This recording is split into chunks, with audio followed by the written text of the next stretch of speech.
green you're standing on has a color that doesn't occur in nature, that deep, even, saturated green, the one your home lawn never quite reaches. It isn't sunlight, and it isn't luck. A golf course superintendent put it there on purpose, with a fertilizer he trusts more than almost anything synthetic on the shelf. And the active ingredient in that fertilizer, the thing feeding the most manicured turf in the country, started as human sewage, Milwaukee's specifically. You've walked on it for 100 years and nobody ever told you. The product is called Milorganite. If you've never set foot in a course maintenance facility, you've never heard the name. If you have, you smelled it before you saw the bag. It sits on a pallet in the chemical building of thousands of American golf courses, next to the synthetic nitrogen and the iron and the wetting agents, and the superintendent reaches for it in the weeks when he wants color without a problem. You never question what that color actually is. It reads as health and money and care from the first tee, and it's being produced by treated sewage sludge that was manufactured in Milwaukee, dried, bagged, shipped across the country, and spread across the turf under your spikes. The superintendent knows exactly what it is. He chose it on purpose, and the reason he trusts a bag of recycled waste over a bag of clean laboratory nitrogen is the whole story. Milwaukee, 1915. The city had a sewage problem the way every industrial American city had a sewage problem, which is to say it was pouring raw waste into the water and running out of room for the people making it. That year, the Milwaukee Sewerage Commission started testing a new British method called the activated sludge process.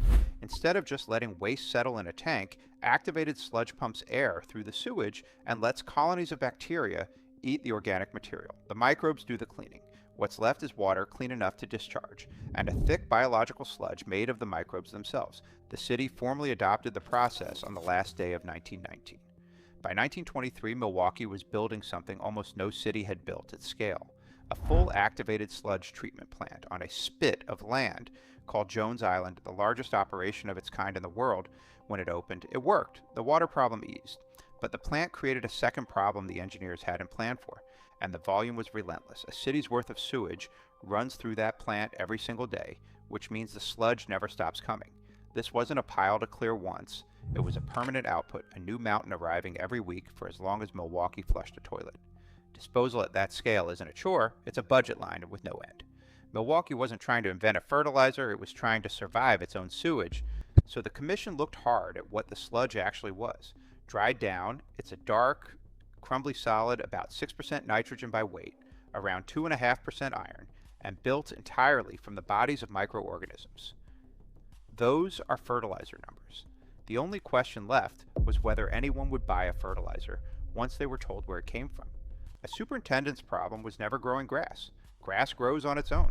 His problem is growing grass that stays dense, uniform, and dark on a putting surface mowed to 1/8 of an inch without pushing so much top growth that the green turns puffy and slow by the weekend.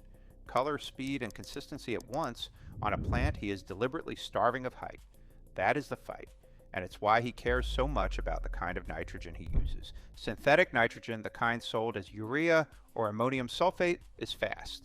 It greens turf up in days, but water-soluble nitrogen hits the plant in a surge, and that surge throws a flush of growth he now has to mow off. If he misjudged the rate, or a thunderstorm rolls through and concentrates it, he burns the leaf tissue and scars the green in front of the members. Fast nitrogen is a loan with a short due date. Milorganite works the other way. The nitrogen in it isn't a soluble salt sitting on the surface, waiting to flood the plant. It's locked inside those dried microbial bodies, and it releases only as soil microbes break the material down, slowly over weeks, at a rate the soil temperature controls. Agronomists call it slow release, or water-insoluble nitrogen. The plant gets a steady drip instead of a shock. There's almost no way to burn turf with it, because there's no surge of salt pulling water back out of the roots. The superintendent can spread it in the heat of July, when a synthetic misstep would leave a scar, and walk away. Then there's the iron. Milorganite carries a heavy iron load, and iron is the superintendent's quiet trick. Iron darkens turf and deepens the green without adding growth. That's the specific thing you're seeing on a Milorganite green. Color he isn't paying for in extra mowing. He gets the look of a heavily fed surface while the plant is barely growing, which is exactly the combination the game demands, and synthetic nitrogen can't hand him cleanly. It also feeds the soil, not just the plant. Because it's organic matter built from living cells, it feeds the microbial community down in the root zone. The same biology the USGA's agronomists have spent decades telling superintendents to protect. Synthetic salts feed the grass and do almost nothing for the dirt underneath. A carbon-based material like this one feeds the whole system. Ask a superintendent why he doesn't just run everything on modern liquid synthetics, and he'll tell you he mostly does on top. But the base feed, the floor under the whole program, is where a material like this earns its keep. A liquid feed acts fast and doesn't last long. A granular, slow-release organic keeps releasing for weeks, after the sprayer is back in the shed, through heat and stress and the days nobody has time to fertilize. This is the gap between what you see and what he knows. You read the green as landscaping.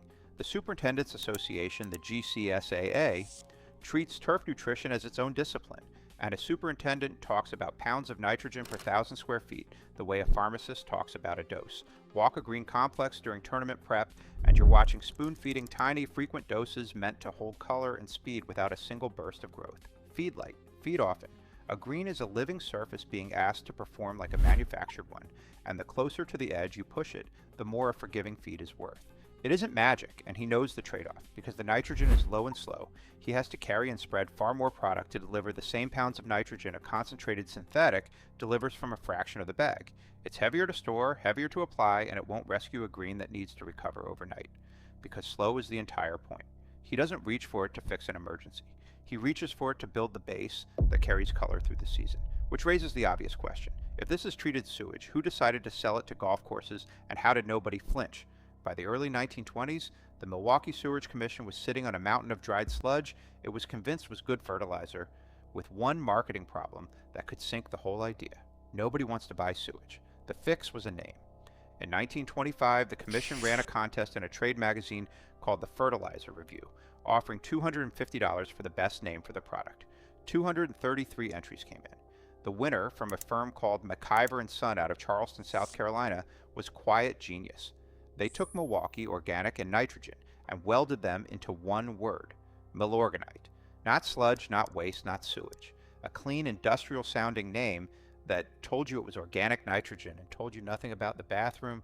The product went on sale in 1926, and it's been sold under that same name. Unbroken. Want to know what's actually happening under the game you watch? Subscribe. Next week's breakdown goes somewhere just as hidden. The name solved the marketing problem. A man named O.J. Noer solved the credibility problem.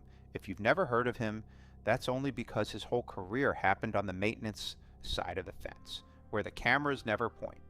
Noer was an agronomist, one of the first real turf scientists, and he spent decades as Milorganite's technical man in the field, walking courses, running fertility trials, and teaching superintendents how to actually use the product. He gave it something a clever name couldn't: data and the trust of the people keeping the greens alive. Superintendents didn't adopt Milorganite because Milwaukee told them to. They adopted it because Noer showed them the trial plots, and the plots that got Milorganite looked better and lasted longer. By the time he was done, it wasn't the sewage experiment from Wisconsin. It was the bag the best superintendents in the country quietly kept on the pallet. And the squeamish question answers itself the moment you look at the process.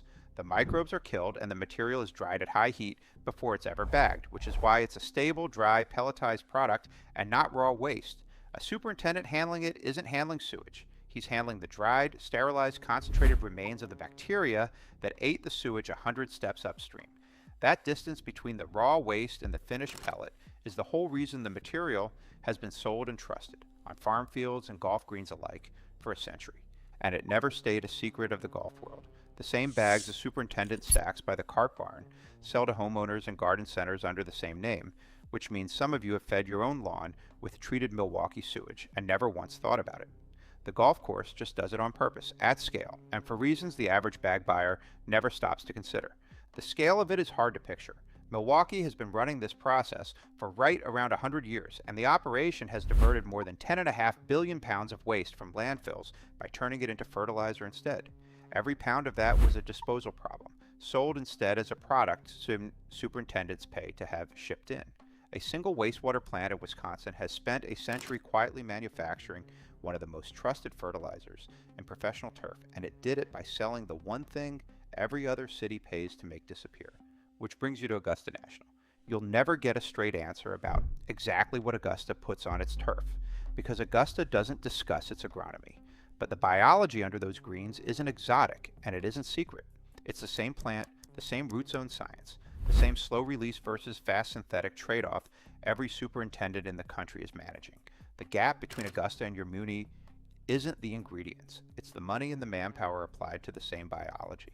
Augusta has a budget with no ceiling, a crew big enough to hand water by the square foot, and the freedom to close for months and rebuild a green whenever it wants.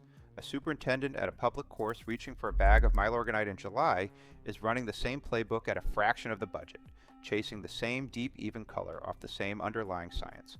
What you see on television is the result of budget and labor, not a chemistry you can't buy. That's the part the broadcast never explains. The impossible green you associate with the best courses on earth grows out of the same tools available to the worst funded superintendent in the country. One of the oldest tools in the bag, and one of the strangest. It's recycled, treated, renamed, and trusted. So the next time you're standing on a green that looks too good to be real, you'll know the color has a source, and the source has a history. A century-old sewage recycling plant in Milwaukee, a $250 name that buried where it came from, an agronomist named Noer who sold it to golf one trial plot at a time, and a superintendent who reached for it this morning because slow, safe, iron-rich nitrogen is worth more to him than anything that works faster. The golfer sees landscaping. The superintendent sees chemistry with a past. If you want the rest of what happens inside that maintenance building, the calls a superintendent makes before you ever swing a club, subscribe, and I'll have next week's breakdown ready for you. Now, you know what they do before you tee off.